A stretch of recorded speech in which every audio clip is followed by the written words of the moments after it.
I told myself not to get involved, not to dig into the world conflict. But that changed the moment I saw a video of missile flying across the sky, filmed from a tiny island called Cyprus. Suddenly, the chaos of the world didn't feel far away anymore. My husband and I planned to relocate to Cyprus this year, but now the conflict was no longer distant. It was flying above the place we thought might become home.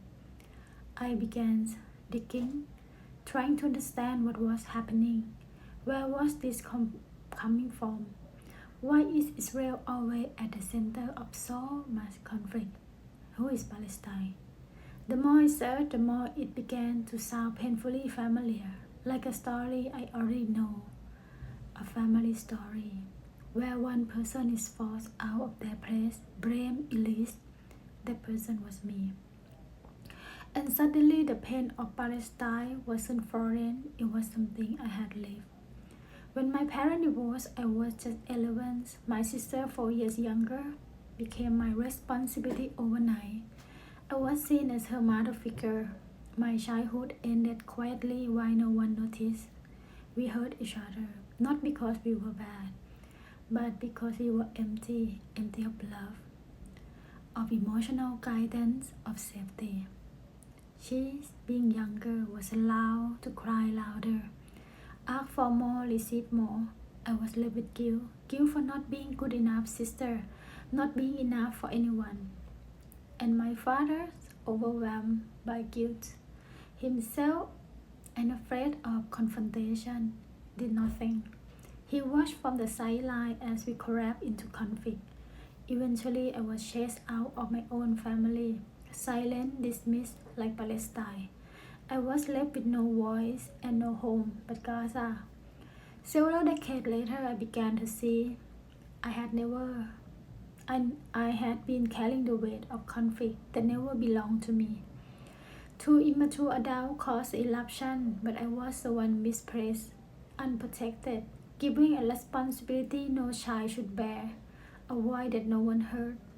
Just like how Palestine carried the pain for a crime committed by Europe, a crime that they never caused. They suffer because of a monster born from Europe's cruelty, a monster still projecting its pain onto others and Europe. Europe's silence felt painfully familiar, like my parents tapped in guilt, doing nothing, choosing silence not because it was right, but because it was easier for their survival. Looking at what left in Gaza felt like looking into the inner landscape of the place I came from. Helplessness, tapped in something unfair, fighting to have a voice that no one ever really wants to hear. I kept looking, as if by watching long enough, a miracle might appear, as if their voice being heard might somehow untangle the pain of my own misplaced story. But how could a conflict that has burned for over 70 years end overnight? That's the hopelessness I feel, for them and for myself. Over the years, I tried to gather the broken pieces left behind by a choice I didn't make, by a wound that wasn't mine. I tried to put them back together to become the parent I never had, to release myself from the burden I was asked to carry. But the scar of injustice run deep, and that's why I care. I do not have an answer, and I do not wish to condemn or ask for responsibility for the damage caused, but I hope that one day the enemy could turn a battlefield, that somehow my sister and I could come together in love, that my parents would be free of guilt. I do not have power.